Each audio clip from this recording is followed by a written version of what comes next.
Assalamualaikum warahmatullahi wabarakatuh. Perkenalkan, saya Sintarianti dengan NIM 12310200062. Di sini saya akan memaparkan materi tentang silogisme dan inferensi tidak langsung. Silogisme atau penalaran deduktif adalah teknik penalaran yang telah lama digunakan dalam filsafat dan logika untuk menghasilkan kesimpulan yang valid dari premis-premis yang diberikan.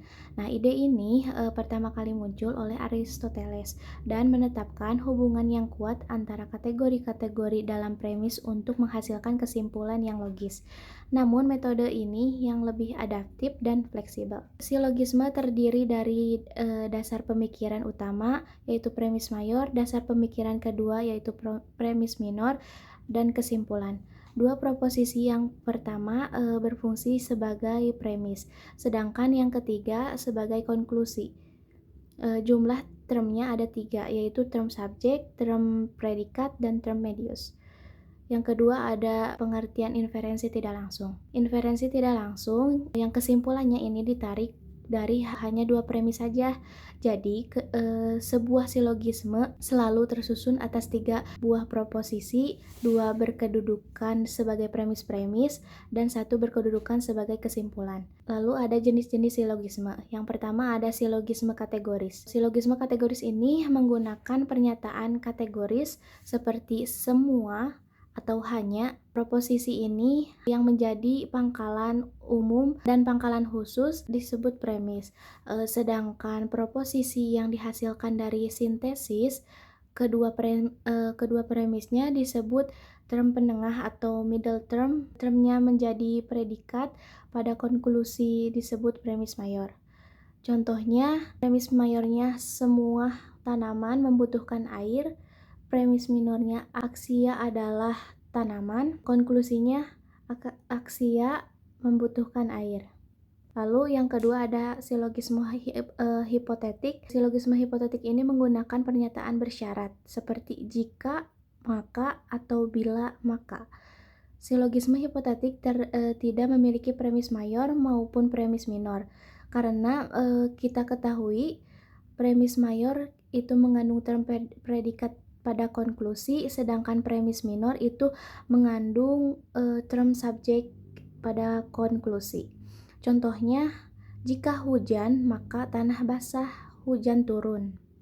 Kesimpulannya, tanah basah. Yang ketiga ada silogisme disjungtif.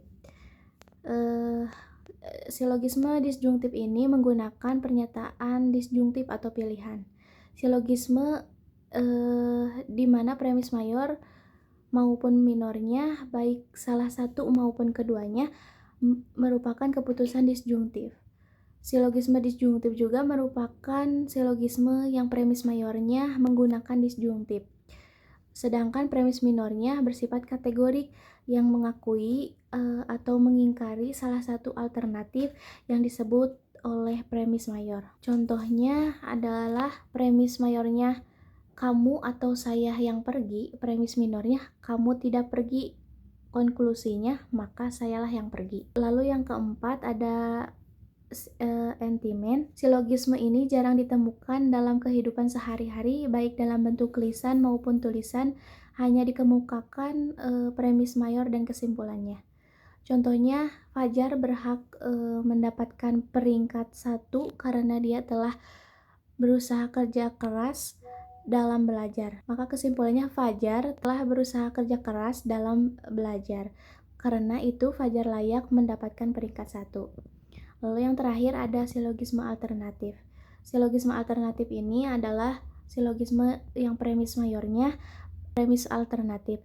Premis minornya membenarkan salah satu alternatifnya dan kesimpulannya menolak alternatif. Contohnya, kakak berada di Bantaeng atau Makassar, premis mayornya. Premis minornya kakak berada di Bantaeng, jadi kakak tidak berada di Makassar. Ada jenis-jenis inferensi tidak langsung. Yang pertama, penalaran induktif.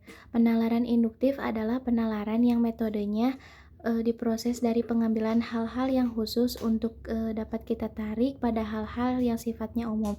Dalam penalaran induktif ini, kesimpulan yang dicapai selalu berupa generalisasi keadaan keseluruhan suatu hal, maka diperlukan observasi secara mendalam kepada seluruh hal tersebut atau yang akan kita teliti. Sebagai contoh dari penalaran induktif adalah seperti Fania membeli apel di Cimahi rasanya manis, Elsa membeli pepaya di Cimahi rasanya manis, Siva membeli pir di Cimahi rasanya manis. Kesimpulannya, buah-buahan di Cimahi rasanya manis. Lalu ada macam-macam penalaran tidak langsung dalam induksi dengan model-model induksinya. Yang pertama, model prediksi. Bentuk penalaran yang menyimpulkan sebuah klaim mengenai apa yang akan terjadi di masa depan berdasarkan observasi melalui masa lalu atau saat ini. Contohnya, premis pertama itu Senin kemarin hujan turun siang hari pada pukul 12 WIB. Premis yang kedua, hari Rabu hujan turun pada pukul 15 WIB. Premis yang ketiga, hari ini hujan kembali turun pada pukul 17 WIB.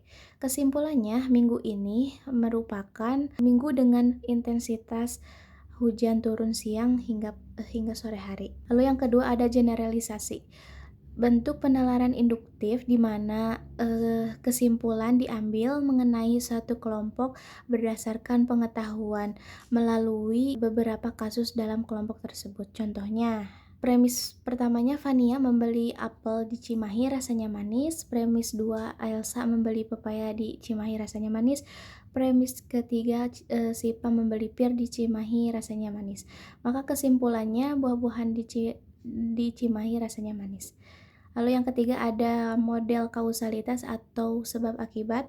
Bentuk penalaran induktif ini adalah di mana kesimpulan mengenai suatu akibat dari suatu keadaan dibuat berdasarkan sebab yang diketahui atau sebaliknya.